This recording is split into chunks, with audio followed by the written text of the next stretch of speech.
Šodien es testēšu Greenway kosmētiku.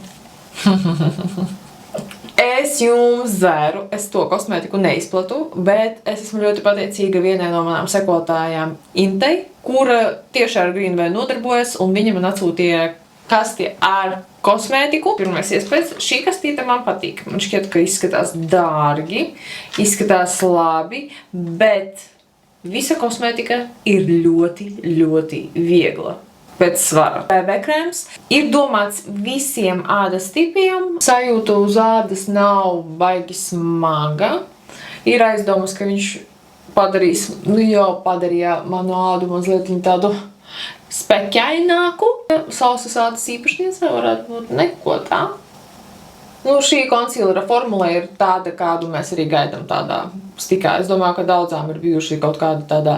Bieži vien šāda formula ir arī tādās kā tūbiņās, kas izskatās kā lupu krāsas. Bet viss ir atkarīgs no cenas, cik viņš maksā. Tāpēc, ka ja viņš ir dārgs, tas nav tā vērts. Viņš maksā 14,50.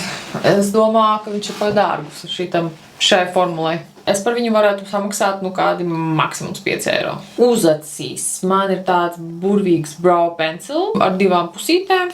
Vienā ir ķemmīte un vienā ir zīmulis. Viņš diezgan turās. Tas ir ļoti patīkami. Labi, ka ir ķemmīte, var mazliet iztušēt to meistardarbu, ko jūs piezīmējat. Priekš acīm man ir tāds eyeshadow stick.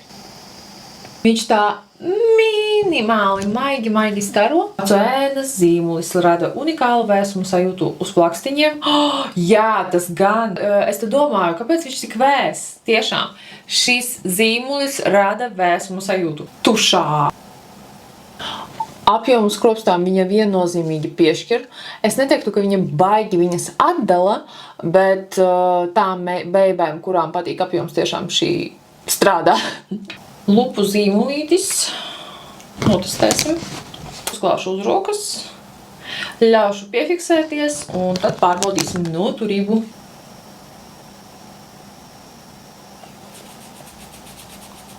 Jā, tests izturēts. Nākamā ir matējošā. Standarta iepakojumā. Pēdējais man ir lipgloss. Wow, šito es negaidīju. Man likās, ka varbūt tā ir žēlēja veida tāds uzgalītis. Būtu prikoļna. Bet nē, tas ir vienkārši plasmasas. Smuks spīdums. Smaržā arī neko tā. Es uzskatu, ka viņa ir laba, bet pārāk liels viņai ir uzcenojums.